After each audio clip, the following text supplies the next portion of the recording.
Проект молодежного экологического центра по адаптации к изменению климата осуществлялся при помощи Канадского фонда местных инициатив. В проект было вовлечено около 1000 домохозяйств из уязвимых сел в предгорье Гисарского хребта, для которых характерны негативные процессы воздействия изменения климата. Акцент делался на работу с женщинами, так как они на себе несут главные трудности, на них лежит главная ответственность по обеспечению домохозяйств и водой, и продуктами питания, дровами. Совместно с женщинами, совместно с общинами мы провели оценку климатических рисков, оценку уязвимости и разработали местные планы действий, в которых были включены разнообразные мероприятия, которые позволяют сохранять урожай в сложных климатических условиях. Например, это строительство маленьких парников, это энергоэффективные печи, это технологии, разнообразные методы улучшения плодородия земель, почв, это способы борьбы с заболеваниями растений, а также мы оказали небольшую поддержку малому женскому бизнесу, который использует альтернативные источники энергии. О том, как шла работа и какие выгоды, адаптационные выгоды были получены, вы узнаете из этого фильма, где участницы нашего проекта расскажут о том, как они работали и какие достижения они получили. огоҳи хонаводаҳоеро ки сарварашон занон мебошанд аз осебпазирии иқлим баланд бардошт. шумораи зиёди занҳо дар тренингҳо ва семинарҳо иштирок намуда донишҳои омӯхтаи худро барои ҳифзи зироатҳои худ аз таъсири номатлуби тағйирёбии иқлим истифода бурданд. ин донишҳо аз баланд бардоштани ҳосилхезии хок, назорат ва пешгирии зараррасонҳо, захираи об, сарфаи энергия ва истифодаи манбаъҳои барқароршавандаи энергия иборат буданд. гармхона яке аз роҳҳои беҳтарини муҳофизати зироатҳои барвақтӣ аз тағйирёбии иқлим ва дигаргуниҳои боду ҳаво мебошад.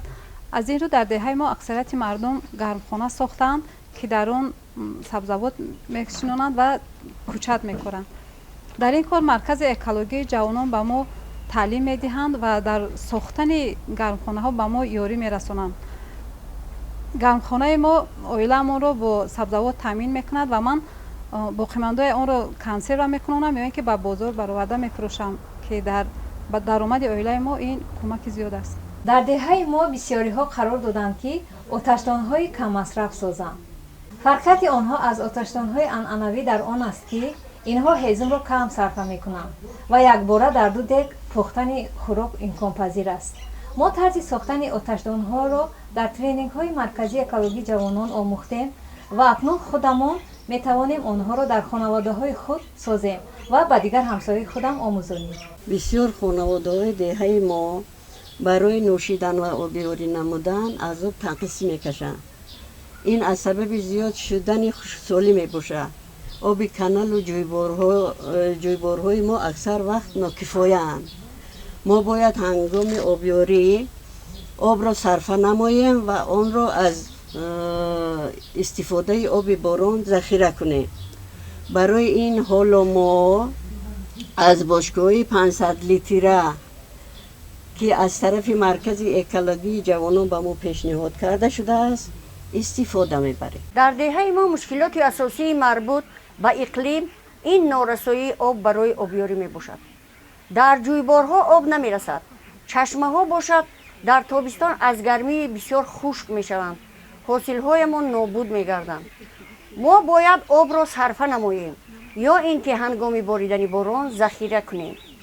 дар доираи нақшаи чорабиниҳо барои мутобиқшавӣ ба тағйирёбии иқлим 10 хонавода ҳоло ба ҷамъоварии об барои обёрӣ шурӯъ карданд ва маркази экологии ҷавонон ба мо ба даст овардани бочкаҳои 500 литра кӯмак намуд. ҳоло мо худро аз таҳдиди тағйирёбии иқлим каме ҳам бошад муҳофизатшуда ҳис менамоем. дар коргоҳи хурди дӯзандагии мо духтарони деҳа касби дӯзандагиро меомӯзанд. онҳо на танҳо малакаи худро сайқал медиҳанд, балки фармоишҳоро барои духтани либосҳои миллӣ, барои оила ва шиносҳои худ низ иҷро мекунанд. маркази экологии ҷавонон дар боми биноамон панелҳои офтобӣ насб кардааст ва ҳоло мо аз нерӯи офтоб барои рушди тиҷорати худ истифода мебарем. дастгоҳи дӯзандагӣ барқӣ ва равшании бино аз ҳисоби нерӯи офтоб кор мекунад. дар натиҷаи фаъолияти лоиҳа устувории хонаводаҳо барои тағйирёбии иқлим афзоиш ёфт. барои ин оташдонҳои каммасраф, бочкаҳо барои ҷамъоварии об ки барои обшор гардондани боғҳо дар ҳолати хушҳолӣ заруранд, гармхонаҳо барои ҳифзи ҳуҷҷатҳои барвақтии сабзавот сохта шуда манбаъҳои барқароршавандаи энергия барои соҳибкорӣ ва рушди хонаводаҳо истифода бурда мешаванд. аммо муҳимтар аз ҳама он аст ки занони мо дар таҳия ва амалисозии нақшаҳои ҷомеа барои мутобиқшавӣ ба тағйирёбии иқлим фаъолтар гаштанд.